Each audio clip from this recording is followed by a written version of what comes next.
Hey everyone, this is Paridhi. In today's video, we are going to discuss a poem of 6th standard, that is Don't Give Up. Let's begin. If you have tried and have not won, never stop for crying. All's that's great and good is done just by patient trying. अब इसमें आप कुछ words देखेंगे जिनका pronunciation या आप कह सकते हैं जिनके एंड में आपका जो साउंड आ रहा है वो सेम है, जिसका साउंड सेम आ रहा है, जैसे कि वन डन. अब इसमें जो साउंड है लास्ट में वन डन, दोनों में सेम आ रहा है, अन का साउंड आ रहा है. उसी तरह क्राइंग ट्राइंग, आइंग का साउंड आ रहा है, लाइक क्राइंग ट्राइंग. तो जिसका साउंड सेम आता है उन वर्ड्स को आप कहते हैं राइमिंग वर्ड्स. ओके, उसी तरह बैट कैट, तो ये दोनों वर्ड्स क्या हो गए, राइमिंग वर्ड्स हो गए. तो आपका फर्स्ट क्वेश्चन ये है कि आपको पोएम में से राइमिंग वर्ड्स फाइंड करने हैं. Your first question is you have to find the rhyming words from the poem. Okay, इसी क्वेश्चन से हम स्टार्ट करते हैं. पैराग्राफ को समझना, स्टैंजा को समझना. पोइट कहते हैं if you have tried and have not one, आपने कोशिश की लेकिन आप नहीं जीत पाए. नेवर स्टॉप फॉर क्राइंग, लेकिन कभी रुकना मत रोने के लिए. जैसे कुछ नहीं हुआ हमारे काम और हम क्या करेंगे, कई बार ऐसा होता है ना कि हमें कुछ काम करना होता है, वो काम हमारा नहीं हो पाता, तो हम क्या करते हैं, दुखी हो जाते हैं, हम रोने लग जाते हैं. बच्चे रोने लग जाते हैं, बड़े भी कई बार अगर थक जाते हैं, परेशान हो जाते हैं, तो उनको भी रोना आ जाता है. तो पोएट कहते हैं कि अगर आपका कुछ काम नहीं बना, अगर आप किसी जीत में नहीं जीते हो किसी चीज़ में, तो आप रुको मत, आप रो मत. All's that's great and good is done just by patient trying. वो कहते हैं कि जो महान काम होते हैं, जो अच्छे काम होते हैं, वो सिर्फ तभी पॉसिबल है जब आप पेशेंटली ट्राई करो. पेशेंट मीन्स शांति से, थोड़ा सा अपने अंदर धैर्य रखते हुए, पेशेंस रखते हुए अगर आपने ट्राई किया तो आपका काम अच्छा होगा, बहुत अच्छा होगा. ओके, आगे बढ़ते हैं. दो young birds in flying fall, still their wings grow stronger and the next time they can keep up a little longer.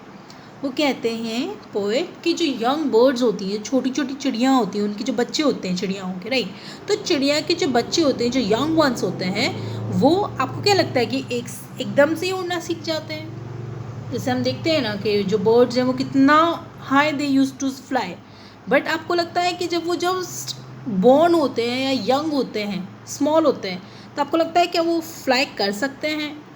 No, इतना ऊंचा तो नहीं उड़ सकते वो. तो वो जब उड़ने की कोशिश करते हैं तो क्या होता है, वो गिरते हैं. Still their wings grow stronger, लेकिन उनके जो पंख होते हैं वो स्ट्रॉन्ग होते जाते हैं. And the next time they can keep up a little longer, और नेक्स्ट टाइम वो जितना पहले उड़े उससे थोड़ा और उड़ने की कोशिश करते हैं, और इसी तरह ही वो उड़ना सीख पाते हैं. इमेजिन करो अगर बर्ड ये सोच ले कि मुझसे तो हो ही नहीं रहा और वो रुक के रोना स्टार्ट कर दे, तो क्या वो कभी उड़ना सीख पाएगी? No, it won't, right.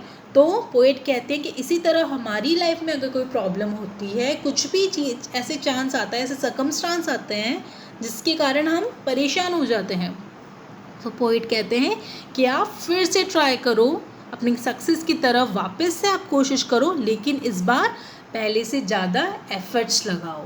So your second question comes over here, what do the young birds do when they fall. young birds क्या करती हैं जब वे गिर जाते हैं. ओके, आगे बढ़ते हैं हम. Though the sturdy oak has known many a blast that bowed her, she has risen again and grown loftier and prouder.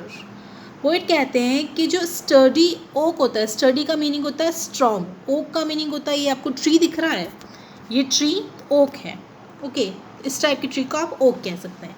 तो पोएट कहते हैं कि जो स्ट्रॉन्ग ट्री होता है, ओके, जो अपने आप में स्ट्रॉन्ग कहलाता है, जब वो छोटा होगा तब या अभी तक की जितनी भी टाइम में वो ग्रो हुआ है, इतने ईयर्स में, क्या कभी तेज़ हवा नहीं आई होगी?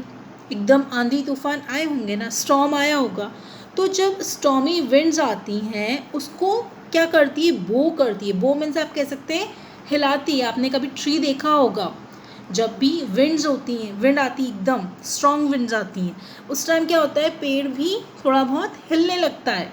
उसकी जो ब्रांचेज होती हैं वो ज़ोर ज़ोर से हिलने लगती हैं अगर विंड बहुत स्ट्रॉन्ग है। तो आपको क्या लगता है कि वो ट्री स्टॉप हो जाता है ग्रो करना, कि अरे इतनी विंड से मैं कैसे ग्रो करूँगा, तो लिव इट। ऐसा तो ट्री नहीं करता। ट्री क्या करता है?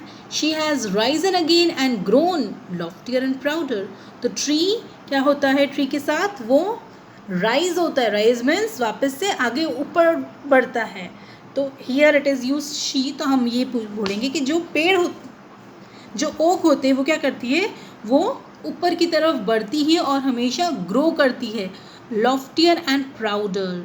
लॉफ्टियर मीन्स पहले से और टॉल होती जाती है और स्ट्रॉन्ग होती है, और वो अपने आप में प्राउडर होती है। प्राउडर मीन्स अपना प्राइड शो करती है, एकदम स्ट्रेट एटीट्यूड में खड़ी होती है, राइट? कि इतनी प्रॉब्लम्स होने के बाद भी देखो वो कितनी स्ट्रॉन्ग है। ओके, वन थिंग मैं आपको बताती हूँ, यहाँ पे एक पोएटिक डिवाइस होता है या फिगर्स ऑफ स्पीच में पर्सोनिफिकेशन होता है। पर्सोनिफिकेशन क्या होता है? जब भी कोई नॉन लिविंग ऑब्जेक्ट को अगर आप पर्सन की क्वालिटी देते हैं, तब आपको कौन सी फिगर्स ऑफ स्पीच यूज़ होती है? पर्सोनिफिकेशन। पर्सन से बनता है पर्सोनिफिकेशन। जैसे कि यहाँ पर आप देखेंगे शी हम हमेशा किसके लिए यूज़ करते हैं? फीमेल के लिए यूज़ करते हैं, राइट? हम नाउन, जो नाउन फीमेल होता है उसके लिए प्रोनाउन हम क्या यूज़ करते हैं? शी यूज़ करते हैं, राइट? तो यहाँ पर ट्री जो है, कोई आप इसको ना मेल कह सकते हैं ना फीमेल कह सकते हैं, ये एक ऑब्जेक्ट है। तो ऑब्जेक्ट के लिए अगर आपने कोई पर्सन की क्वालिटी यूज़ की है, जैसे कि यहाँ पे शी, तो शी क्या हो गया? She has risen again and grown. ये का एक एग्जाम्पल हो गया पर्सोनिफिकेशन का। ओके, आगे बढ़ते हैं। If by easy work you beat, who the more will prize you, gaining victory from defeat? That's the test that tries you. Okay, तो नेक्स्ट स्टैंजा क्या है? अगर आपको कोई काम इजीली, आपका कोई काम पूरा हो जाता है, सपोज आपकी फ़ाइट है किसी के साथ, फाइट इन द सेंस आप, चलिए कंपटीशन की बात करते हैं, ठीक है?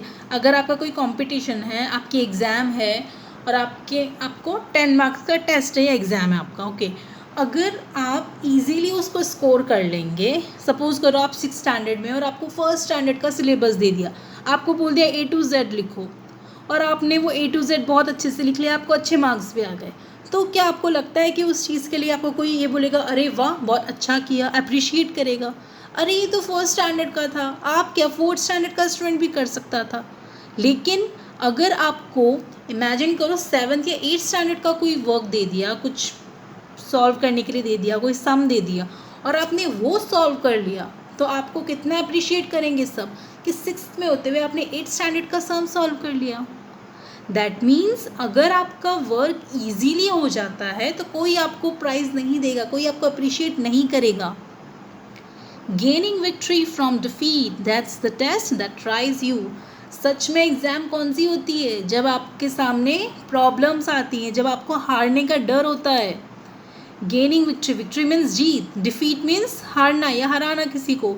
तो जब आपको ऐसा लगता है कि कहीं मैं हार ना जाऊं, और उस टाइम अगर आप जीत जाते हैं, तो वो ही आपका रियल टेस्ट होता है। उसी टाइम आपकी रियल में आप कह सकते हैं कि एक एग्ज़ाम है, जिससे आप अपने आप को प्रूव कर सकते हैं। अगर आपने इजी चीज़ को अचीव कर लिया, तो आप अपने आप को इतना प्रूव नहीं कर पाएंगे जितना आपने डिफ़िकल्ट चीज़ को अचीव करने पे प्रूव कर पाएंगे। ओके, आई होप आज की पोम आपको क्लियर हुई होगी। In case of any doubt, feel free to ask me. And your last question is, what is the title of the poem and who is the poet? आप चाहे तो इन दो को 1 क्वेश्चन कर सकते हैं, चाहे तो 2 क्वेश्चन भी फॉर्म कर सकते हैं। What is the title of the poem and who is the poet of the poem?